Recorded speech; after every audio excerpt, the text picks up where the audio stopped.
Bonjour tout le monde et bienvenue dans cette nouvelle vidéo qui appartient à la série consacrée à la gestion des dates et des heures sur Excel.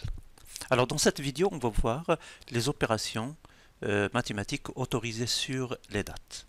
À savoir qu'on peut additionner un nombre à une date, mais aussi on peut soustraire un nombre d'une date, et on peut soustraire une date d'une autre, à condition que la première date soit postérieure à la deuxième.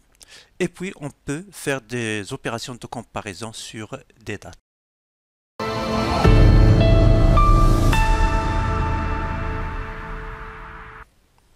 Voyons d'abord les opérations mathématiques qui ne sont pas admissibles sur les dates. Tout d'abord, on ne peut pas additionner des dates entre elles. C'est-à-dire, je ne peux pas faire une date plus une date. Ça n'aurait pas de sens. Voyons ici l'exemple. J'ai une date numéro 1, une date 1, et puis j'ai une date 2. Et je vais essayer ici de faire une addition de ces deux dates. Alors, égale la première date plus la deuxième date, date 2. Je valide. J'obtiens ici un nombre de série, 90 686, qui n'a pas de sens, à savoir si je convertis, c'est-à-dire si je change le format de son nombre en date, je vois quelque chose comme ça, c'est-à-dire le 14-4-2148, c'est-à-dire quelque chose qui n'a pas de sens du tout. Alors, on ne peut pas non plus multiplier une date par une autre. Toujours égal, je vais essayer de faire la multiplication entre deux dates ici, égale la première date, c'est-à-dire date 1, que multiplie la deuxième, date 2, j'obtiens encore, je valide et j'obtiens encore un très grand nombre. Et si je change le format de son nombre en date, alors j'obtiens quelque chose même.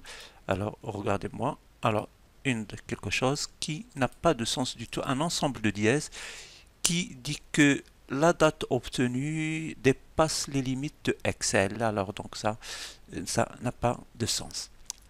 La troisième opération qu'on ne peut pas faire, c'est la division des dates entre elles. Alors, je fais la division, toujours égale. La date 2 divisée par la date 1. Alors, et j'obtiens quelque chose, 1,0006, etc. Quelque chose que je peux convertir en une date aussi, mais ça va obtenir une date qui n'a pas de sens, c'est-à-dire le 11-1900. Bref, ces trois opérations ne sont pas admissibles sur les dates. Pour les opérations autorisées sur les dates, comme c'est dit dans l'intro, on peut additionner un nombre à une date pour la faire avancer. On peut aussi soustraire un nombre d'une date. Dans ce cas-là, on va faire reculer cette date. Et puis, on peut aussi faire la différence, calculer la différence entre deux dates, dans le but de calculer le nombre de jours qui séparent ces deux dates-là. Mais on peut aussi comparer les dates avec les opérateurs de comparaison, à savoir plus grand, plus petit, inférieur ou égal, supérieur ou égal, différent, etc. Tout ça, ce sont des opérateurs de comparaison. Alors pour ça, on va voir l'exemple. Je vais dans la feuille autorisée ici. Et puis nous avons un tableau pour des factures avec leur date d'émission. Pour chaque facture, on a une date d'émission, mais on va calculer la date d'échéance. Alors pour calculer la date d'échéance, c'est-à-dire le nombre de jours accordés au client pour qu'il paye ces factures-là, alors c'est-à-dire on va faire avancer cette date d'un certain nombre de jours. Supposons que ce nombre-là c'est 30, alors donc je vais faire égal la date d'émission qui se trouve ici dans la cellule C5, plus je vais lui additionner le nombre de jours à côté. Alors, je fais 30 égale 30, plutôt égale C5, c'est-à-dire la date d'émission, plus 30. Je valide, j'obtiens alors une date. C'est la date d'échéance. La facture a été émise le 6/3/2024, alors est la date d'échéance le 5/4/2024. Alors, je vais recopier ça pour les autres factures pour obtenir pour chacune d'elles la date d'échéance. Dans cette opération, on vient d'additionner un nombre à une date. Alors ici, on va calculer dans la colonne suivante, jour restant, on va faire la différence entre deux dates, c'est-à-dire calculer le nombre de jours qui restent avant la date échéance. Alors, c'est-à-dire, on va faire la différence entre cette date d'échéance et la date du jour où est-ce que nous sommes, c'est-à-dire le jour en cours. Donc, dans ce cas-là, je vais faire égal la date échéance moins la date du jour, c'est aujourd'hui. La fonction aujourd'hui qui donne la date système. Alors, donc, je vais faire... Voilà, et puis je vais valider. Ici, dans ce cas, je fais la différence entre deux dates. Je valide. J'obtiens alors ici une date, mais attention au format de données. Ici, ce que je veux, c'est le nombre de jours. Donc, ce n'est pas une date que je veux, mais plutôt c'est le nombre de jours. C'est pour ça, je vais dans Accueil, et puis dans le format, au lieu de laisser le format date, je vais faire le format standard, c'est-à-dire pour calculer le nombre de jours. Alors pour la première facture, il reste encore 25 jours avant échéance. Alors je vais recopier cette formule vers les autres factures pour calculer le nombre de jours restants.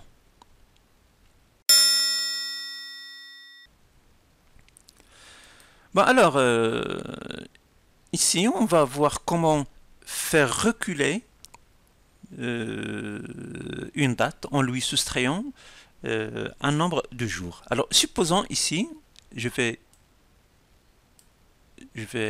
afficher une colonne qui est masquée.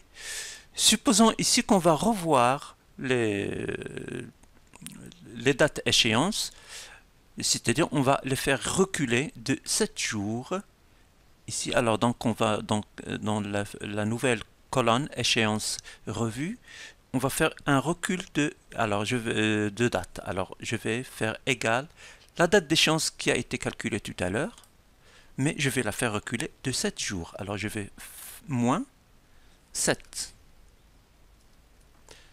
La nouvelle date d'échéance après l'avoir revue, c'est le 29/3/2024. Et puis je vais recopier la même chose, faire les autres. Alors ce que j'ai fait ici, c'est j'ai fait reculer toutes les dates échéances de 7 jours. C'est-à-dire, alors dans ce cas-là, alors je dois rectifier le nombre de jours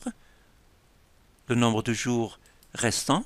Alors le nombre de jours restants, et on ne va plus faire référence à la date d'échéance de tout à l'heure, mais à la date d'échéance revue. Alors donc je double-clique ici et puis je déplace cette valeur ici pour que ça donne à la place de D5 de tout à l'heure, ça devient E5 moins aujourd'hui. Je valide et puis toujours avant de recopier vers les autres colonnes, c'est-à-dire les autres lignes, alors on va d'abord revoir le format d'affichage. Alors au lieu de date, je vais nombre standard. Alors donc, et puis maintenant, il ne reste que 18 jours pour la première facture, et puis 24 jours pour la deuxième, 19 jours pour la troisième, 22 jours pour la quatrième, et que 13 jours pour la cinquième facture.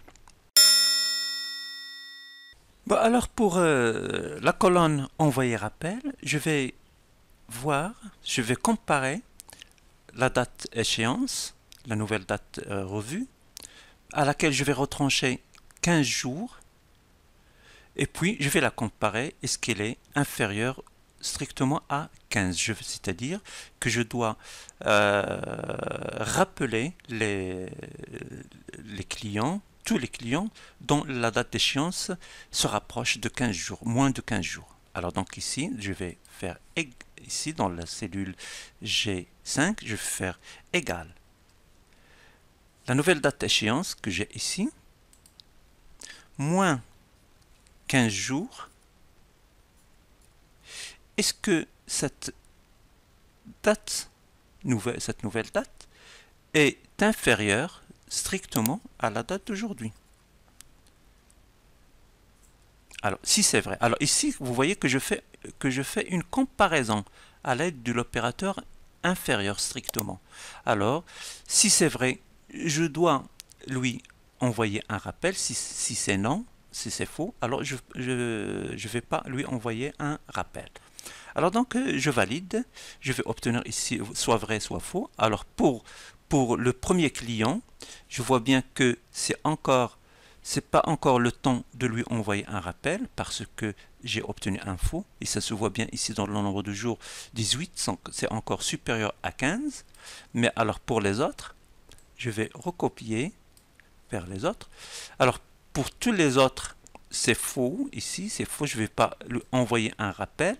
Mais pour le dernier, je vois bien que je dois lui envoyer un rappel. Pourquoi?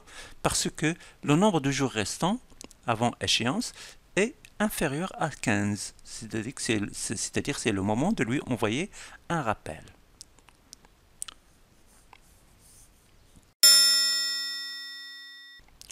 Bon alors pour finir, récapitulons un peu ce qu'on a vu dans la vidéo.